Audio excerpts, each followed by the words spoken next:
Imagine waking up one morning and realizing something strange. Every billboard in the city shows the same logo. Every advertisement promotes the same company. But then you notice something else. The same company owns the delivery service, the grocery stores, the transportation system. And suddenly, a quiet question appears in your mind. What happens if one company doesn't just dominate a market, but the entire world? At first, the expansion looks impressive. Factories run faster than ever. Delivery drones fill the sky. Transportation networks become perfectly synchronized.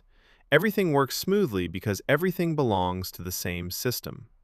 There are no rival companies slowing things down, just one massive machine running the global economy. Everyday life becomes deeply connected to this single company. Your phone runs their software. Your groceries come from their farms. Your internet flows through their satellites. Even your job exists inside their system. At first, it feels efficient, but slowly, something unusual appears.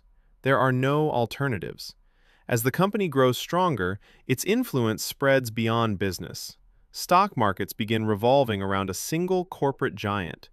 Governments start depending on its technology.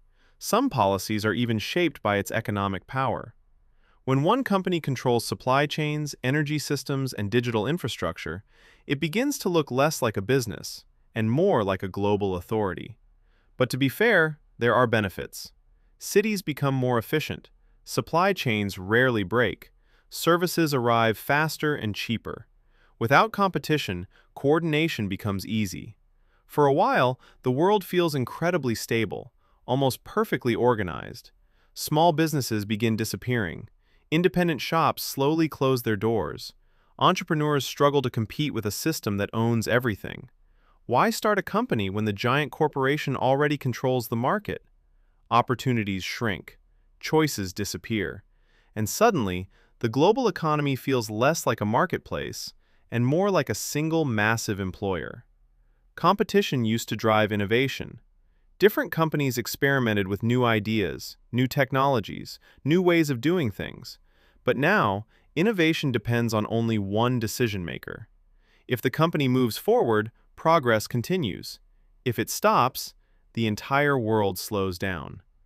With so much power, the company's influence reaches governments. Policies begin aligning with corporate interests. After all, if the company fails, the entire world economy collapses with it. Leaders are no longer just managing countries. They are managing a system controlled by a single corporate giant.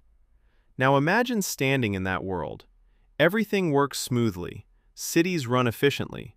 But every street, every job, every product belongs to the same organization. The world has become perfectly optimized, yet something important is missing: choice. Because the real question is not, can one company run the world? The real question is, should it?